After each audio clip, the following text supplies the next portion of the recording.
ये इतिहास गवाह रहेगा, इतिहास में रहेगा कि कोई सरकार ऐसी बनी थी नरेंद्र भाई मोदी जी की, जिसने देश को, सपने देखना कोई बुरी बात नहीं है, अच्छी बात है, सपने देखना भी चाहिए, लेकिन सपने पूरे उसी के होते हैं जो खुली आंखों से सपने देखते हैं। अरे जब राम काल्पनिक हो जाएंगे, रामायण काल्पनिक हो जाएगी, तो तुम्हारे पिताजी भी तो काल्पनिक हो सकते हैं। अब आप कानून के दायरे में काम नहीं करेंगे और उसे तोड़ेंगे तो आपके साथ दंडनीय कार्रवाई की जाएगी। नमस्कार, मैं दीपक कुशवाहा और आप देख रहे हैं जवाब दो सरकार। इस समय मैं मौजूद हूं समाज की आवाज ट्रस्ट के राष्ट्रीय अध्यक्ष पप्पू त्रिपाठी जी के यहाँ। आज इनसे वार्ता करेंगे लोकसभा चुनाव को लेके। पप्पू त्रिपाठी जी, सबसे पहले स्वागत है आपका हमारे चैनल पर। आपका भी स्वागत है भाई, और सभी जो लोग दर्शक देख रहे हैं आपके इस वीडियो को, उनका भी स्वागत है और बहुत बहुत धन्यवाद सभी का। और भाई जवाब दो सरकार जो चैनल है, इसका भी बहुत बहुत धन्यवाद और सभी लोगों का, दर्शकों को धन्यवाद। त्रिपाठी, बात करेंगे लोकसभा चुनाव की। तारीख तय हो गई है, पार्टियां एक तरफ गठबंधन पे गठबंधन कर रही है। क्या इस उठापटक के बीच मोदी सरकार को हरा पाना मुमकिन है? देखिए कुशवाहा जी, बात यह है, जब कोई बलशाली होता है और उसके ऊपर बहुत सारे लोग आक्रमण करते हैं, लेकिन उससे कोई फर्क नहीं पड़ता है। भारतीय जनता पार्टी पूर्ण बहुमत से आएगी और अब की बार 400 पार, जो सबसे पहले जो बहुमत रहा है उससे ज़्यादा बहुमत अब की मिलेगा। त्रिपाठी जी, बात अगर करें तो इस दौड़ में, पीएम की दौड़ में, बसपा सुप्रीमो मायावती जी भी निकल के आ गई हैं। अगर हम पिछले कुछ वर्षों की बात करें तो मायावती जी बिल्कुल शांत बैठी हुई थी, पर इस पीएम की दौड़ में मायावती जी भी सामने निकल के आ गई है और जनता का लगभग कहना यह है कि इस बार अगर प्रधानमंत्री के रूप में देखना चाहिए तो मायावती जी को देखना चाहिए। इस बारे में आप क्या कहेंगे? सपने देखना कोई बुरी बात नहीं है, अच्छी बात है, सपने देखना भी चाहिए, लेकिन सपने पूरे उसी के होते हैं जो खुली आंखों से सपने देखते हैं। जो कार्य करता है, जो धरती पे रहता है, जो पृथ्वी पे चलता है, उसको वोट देती है जनता। भारतीय जनता पार्टी ने करके दिखा दिया है। जहां जो भी कार्य है, भारतीय जनता पार्टी जो कार्य किया है, ये इतिहास गवाह रहेगा, इतिहास में रहेगा कि कोई सरकार ऐसी बनी थी नरेंद्र भाई मोदी जी की, जिसने देश को उस ऊंचाइयों पर पहुंचाया जो आज तक कोई नहीं पहुंचा पाया। तो जो कार्य है, कार्य दिखना चाहिए, कार्य किया है वो दिखता है और जो दिखता है वही बिकता है। त्रिपाठी जी, क्या रणनीति आप लेके चल रहे हैं इस चुनाव में अपनी पार्टी को सत्ता में लाने के लिए? क्योंकि लगातार हम बात करें तो भारतीय जनता पार्टी सत्ता में है और तीसरी बार प्रधानमंत्री नरेंद्र मोदी जी को प्रधानमंत्री के रूप में देखने के लिए आप क्या रणनीति लेके चल रहे हैं? जिस समय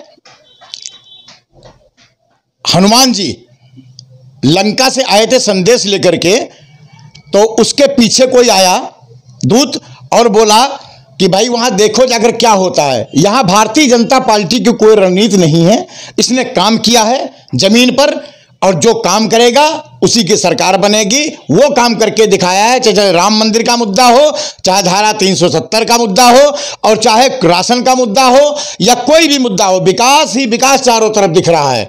त्रिपाठी जी, क्या इन्हीं मुद्दों पर चुनाव है इस बार? राम मंदिर ले लीजिए, 370 ले लीजिए, या फिर 87 करोड़ जो देश की जनता है जो सिर्फ चावल पर पल रही है, राशन पर पल रही है, या क्या इन सभी मुद्दों को लेकर चुनाव है, या फिर जो भाजपा ने कार्य किए हैं इसके अलावा भी उन पर चुनाव है? जो भाजपा ने कार्य किए उस पर भी चुनाव है और आगे जो कार्य बचे हैं वो भी कार्य होंगे। और ये देश हमारा सोने की चिड़िया जैसा था, बीच में खराब हो गया था, वैसा फिर सोने की चिड़िया बनेगा भारतीय जनता पार्टी के तले। त्रिपाठी जी, सूत्रों की माने तो कई लोगों का ये कहना है कि ये सरकार तानाशाही दिखा रही है। जिसने भी सरकार के खिलाफ बोलना चाहा वो जेल में है। अगर आप बात करें दिल्ली सरकार की, केजरीवाल सरकार की बात करें तो अरविंद केजरीवाल जी को भी जेल भेज दिया गया है, जबकि उन्होंने दिल्ली वालों के लिए अगर माने कि कुछ सुविधाएं फ्री भी दी हैं और लगातार स्वास्थ्य से लेकर शिक्षा को बेहतर बनाया है, उसके बाद भी जेल में जाना, मुख्यमंत्री लेवल के एक व्यक्ति को जेल में डाल देना बहुत बड़ी बात है।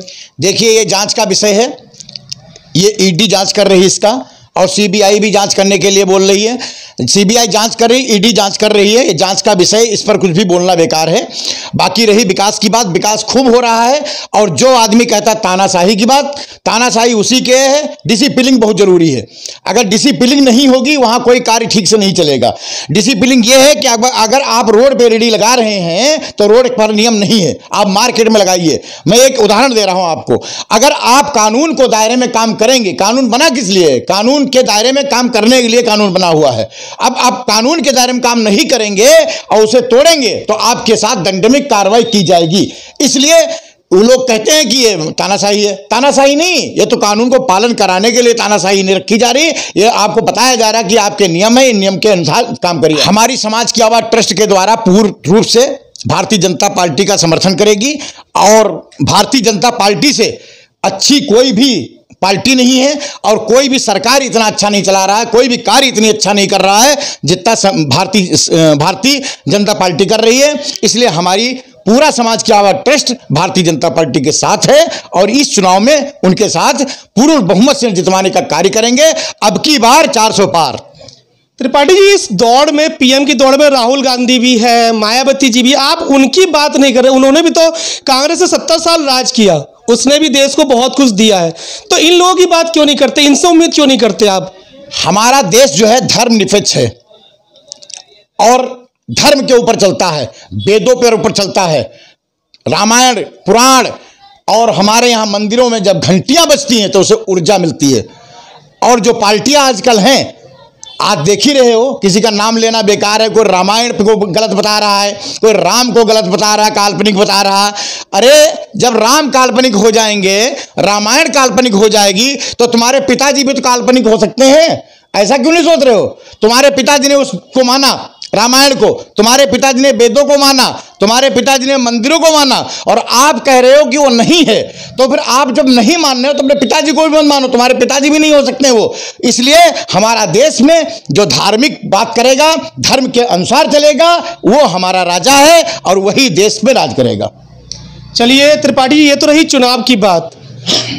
कल होली का त्यौहार है, तो हमारे चैनल के माध्यम से जनता से आप क्या कहना चाहेंगे और किस तरीके से इस होली के त्यौहार को मनाया जाए शांतिपूर्ण तरीके से, क्या कहना चाहेंगे? होली के त्यौहार में जैसे सारे रंग मिलकर के होली खेली जाती है। अगर एक ही दीपक जी रंग हो तो उसमें खुशी नहीं आती है। सभी रंग मिलाकर के एक रंग बनता है होली, सतरंगी जिसको बोलते हैं। वो जब चलता है तो होली का त्यौहार की रौनक और बढ़ जाती है। और उसके साथ गुजिया, वाह, गुजिया खा करके जब आदमी का मुंह मीठा होता है तो मिठास दिलों में बढ़ती है और दिल से दिल मिलता है। इसलिए सब लोग मिलकर के, जितने लोग हमारे हिंदुस्तान के वासी हैं, कोई जाति या धर्म से हम नहीं बात कर रहे हैं, जो भी हमारे देश में रहते हैं, भारतवर्ष में 140 करोड़ जनता है, वो सब मिलकर के आपस में होली मनाएं और किसी को कोई दुख न दें। होली का मतलब होता है होली।